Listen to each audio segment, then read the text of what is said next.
Okay, woke family. Do you have a feeling like Africa is once again on the chopping board?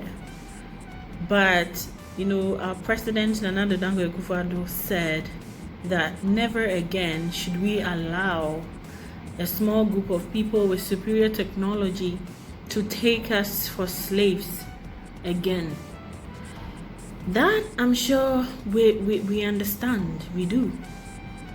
But all of these summits, Africa Russia summit, Africa US summit, Africa this summit, Africa China summit, like, what do they want from us?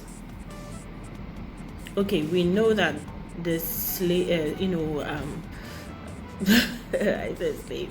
We know that they're saying it's business, investment summits and this summit and that summit, but we have to be careful because you know what, our mineral reserves, the real wealth that is hidden on this continent.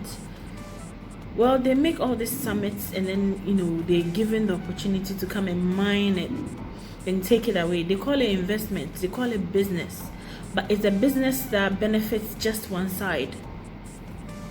Our leaders must come to the understanding that the wealth in Africa is for Africans. You know what? These gold reserves, they don't last forever. And we are being told Africa is the richest continent. Well, it's not going to be forever. We're not going to be the richest continent forever if we keep allowing, outsiders to come in, mine our gold and take away, God-given or nature-given property that belongs to our future leaders. The mineral reserves, if we keep mining and keep giving it out, it won't be there forever. At what point do we say that the wealth of Africa is for Africans? At what point, my brothers and sisters? So, all these summits and conferences, please, African leaders, do not sign away our souls. Do not sign away our future. Do not sign away our future prosperity in the name of a few billion pounds. Because by the time the future leaders would be able to use our resources to develop Africa, a few billion pounds or dollars would not be anything compared to the damage that they will come to meet. So I have a footage for the UK Africa investment summit. Take a look. We all have to care. That's why I have the ache in my chest. My African American brothers and sisters, my European African brothers and sisters, my Canadian African brothers and sisters, the Caribbean, Jamaica, like all you people, why are you not coming to take the opportunities? Why should foreigners, in the name of investment, come in and take everything? I'm talking about global black family and global black power and the rise of the African, the global African, all of us in the continent, everywhere. Please come home. This is where that you are not going to be, restricted in wealth creation. You are not going to be seen as a second-class citizen or a person. And to all those who are afraid to lose their American citizenship or their European citizenship, I understand that. But now there is dual citizenship. Ghana allows dual citizenship. It means that you can't be a citizen of Ghana and a citizen of the country that you were born in or have lived in all your life. But it doesn't stop you from coming. To my ADOS community brothers and sisters, I understand your worry that they want to ship us back to Africa so we can forget about ADOS. No, you can still keep a dual citizenship. You don't need to lose your American citizenship. You can still contend for what is yours. The other school of thought, the other alternative for me is that you can come and create your own wealth without limitation of who you are, the color of your skin, or where you're from. You can come and join the family. You can come like a baby and unlearn everything you know about Africa and relearn what you know or what you will find. So please take a look at this summit and some photos and some pictures. Just take a look and I'll be right back. Heads of state, heads of government, business leaders, friends, good morning to you all, and a very warm welcome to London, to the UK, and to a new start in our business partnership between my country and your countries, and indeed the whole continent of Africa. I am reliably informed that this is the very first time that the UK and quite so many African nations have come together for an event of this kind. And when we celebrate all sorts of exciting new beginnings, start of a new year, a new decade, new government here in Britain, it is an event whose time has come, and indeed an event that is long overdue. An event that I regard as the climax of considerable personal exertions. Because during my 2 years as Foreign Secretary, I visited more African nations than any other senior British politician in living memory.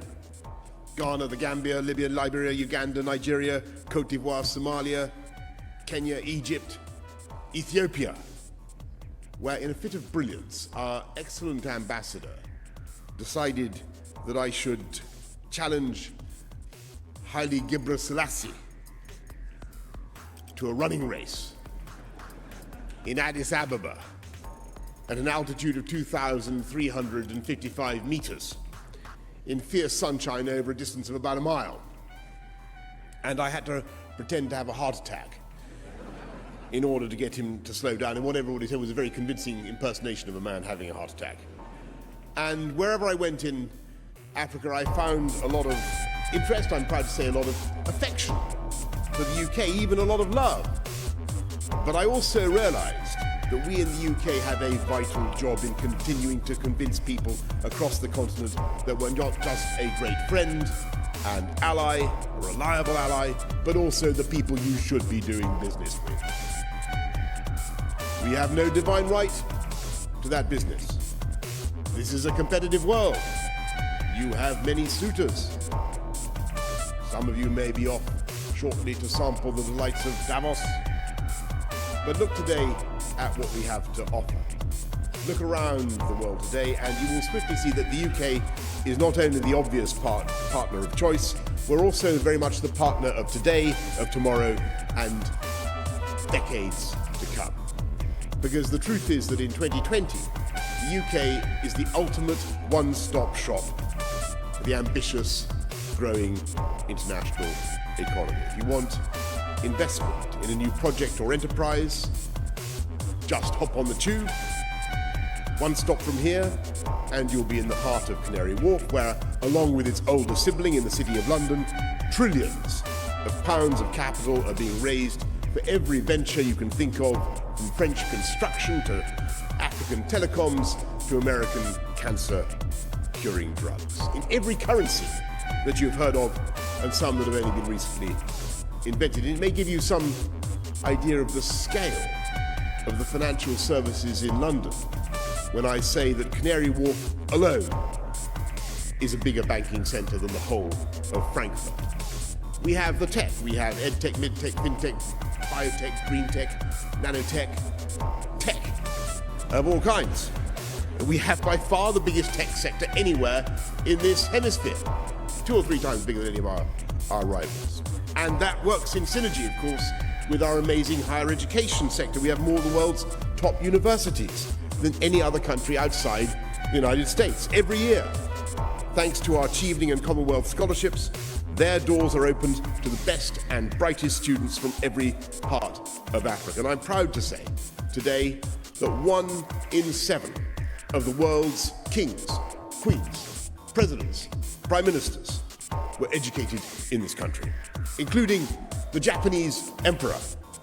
We have a total global monopoly on the higher education of emperors. And thank you for that. It's true. And if you want to come here to study in those universities, if you want to play a part in the high-tech revolution, if you want to work with the titans of our financial world, then you'll be pleased to hear, my friends, that one thing is changing: our immigration system. I know it's an issue that people have raised with me in the past, but change is coming, and our system is becoming fairer and more equal as between all our global friends and partners, treating people the same wherever they come from. And by putting people before passports, we will be able to attract the best talent from around the world, wherever they may be. Because I appreciate, as I say, that there is no shortage of governments out there touting for your business. China, I must mention the competition, but I better, I mean, why not? China, Russia, Germany. I'm told there's going to be a conference in France fairly soon. But in the words of an old Akan proverb that I picked up in Ghana, all fingers are not the same.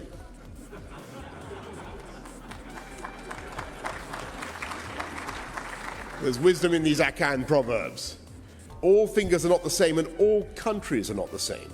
And the UK boasts a breadth and a depth of expertise that simply cannot be matched by any other nation. And that's why we are one of the biggest partners for countries across Africa. Look at the billions of pounds worth of the deals that are being finalised just here today and that we're announcing. The monorail trains that will shortly be conveying citizens through the streets of Cairo, that great and growing city, will be made here. The monorail trains will be made here in the UK, in Derby.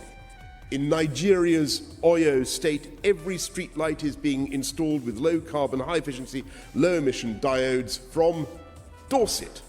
I had no idea they made these things in Dorset. There you go. Families across Angola will shortly be tucking into delicious, wholesome chicken from Northern Ireland.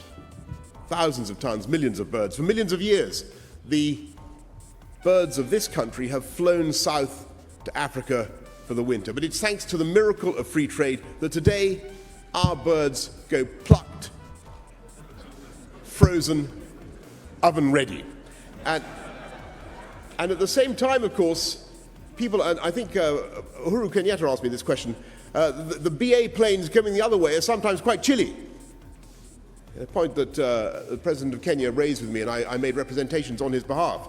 And one of the reasons may be that the holds of those planes are full, each of them, with 13 tons of sliced and refrigerated fruit coming to the supermarkets of the UK. And of course, we want to build a new future as a global free trading nation. That's what we're doing now. That's what we'll be embarking on the 31st of January of this month.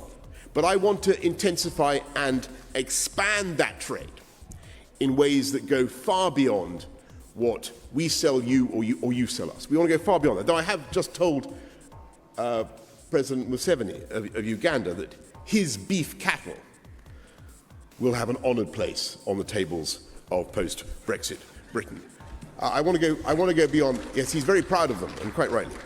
I want to go beyond that, because what I'm really talking about is building a partnership that benefits all of us. And it's about synergies and partnerships. And it means things like Diageo spending £167 million to make its East African breweries as clean, efficient, and sustainable as possible through biomass, solar power, water recovery, and purification. It means encouraging people like Lolade Orisanwe.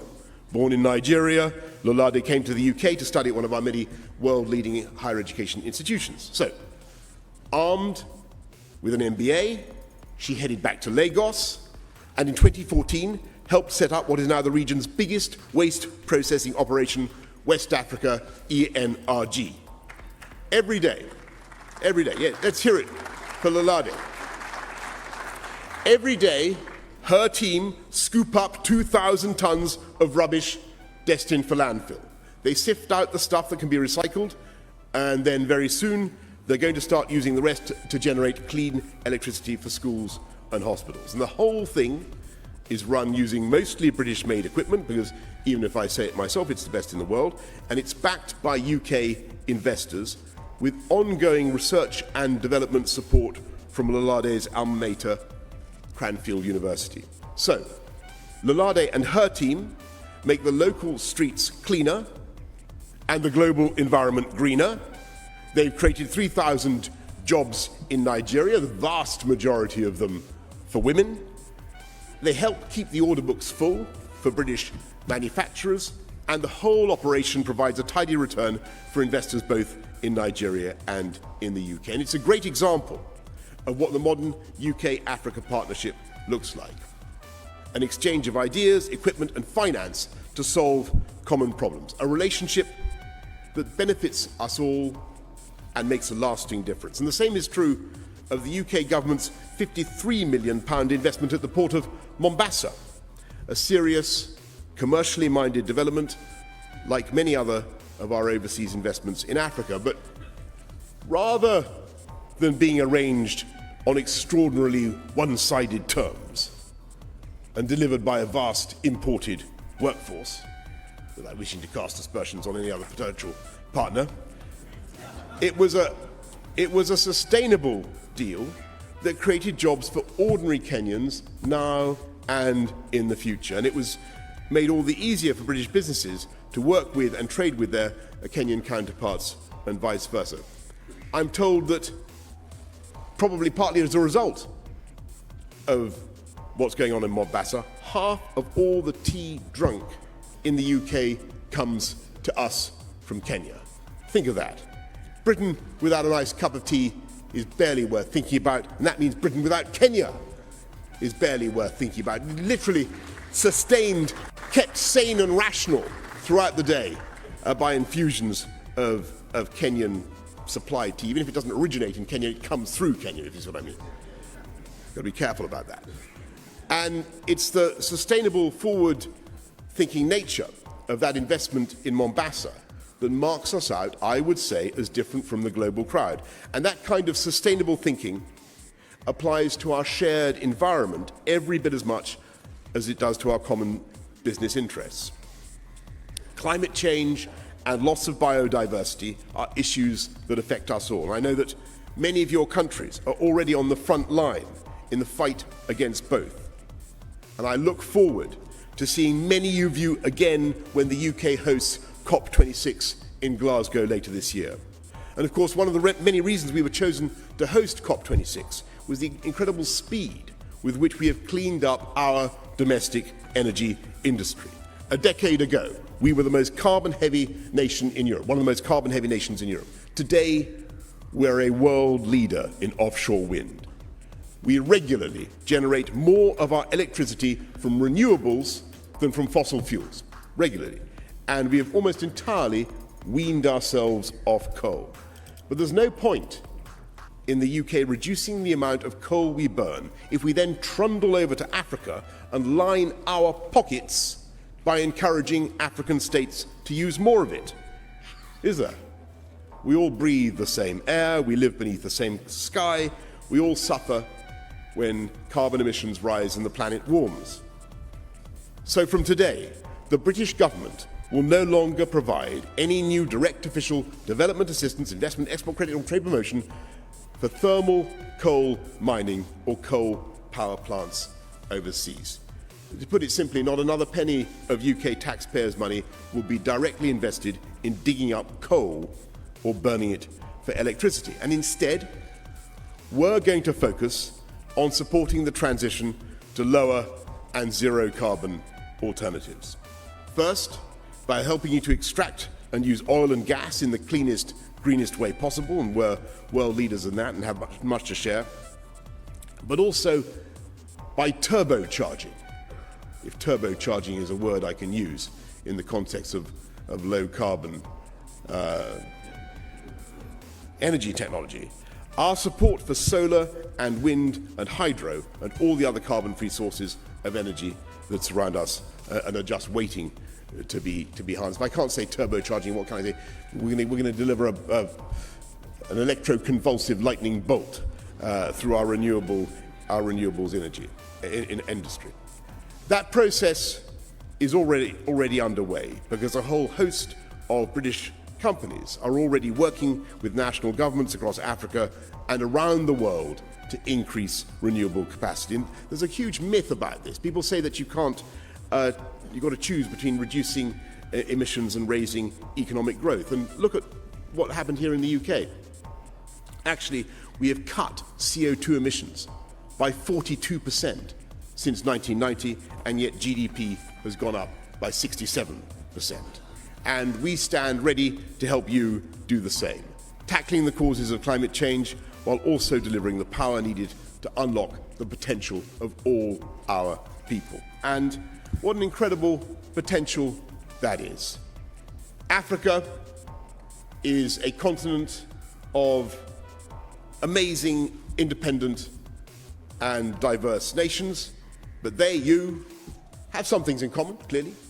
Some of you members of the Commonwealth, 19 members of the Commonwealth, look forward to the summit in Kigali. But one thing that unites African countries is ambition and optimism, and by comparison with much of the rest of the world, quite staggering levels of growth. More than half the world's 15 fastest growing economies are in Africa. 2/3 of African economies are expanding faster than the global average. Africa is the future, and the UK has a huge and active role to play in that future. And I hope you agree. Because we are and we will be a partner, your partner, through thick and thin. Our universities are helping to educate the next generation of African entrepreneurs. We're helping to provide security, as I've seen myself, in Somalia, South Sudan, the Sahel, and beyond. Our businesses, our investors, our entrepreneurs, our mind-bogglingly innovative financial services sector are helping Africans from Casablanca to Cape Town to face the future with confidence. Today, here in London, here in this fantastic hotel, which I think I gave planning permission for, in the days when a lot of the stuff you see around, I think I helped to build, I'm proud to say. This fantastic city, we are bringing together leaders of nations and businesses, and I hope that this meeting will serve as a great cyclotron of talent in which ideas and people will come together and spark some flash of creativity. And at the start of this new decade, we, the UK and your nations, are taking the first steps on the road to a new partnership between all our people. And like whatever the apparent differences in our skill sets and our abilities and the complementarity, like me and Haile Gebrselassie, trundling around the streets of Addis Ababa, we want to be with you side by side every step of the way. So let's seize the opportunities that are before us here today. Let's build the partnership for the future. And together, let us write the next chapter for my country, for your country, and above all, for all the peoples of our countries. Thank you all very much for coming, and welcome to London. Thank you. Thank you.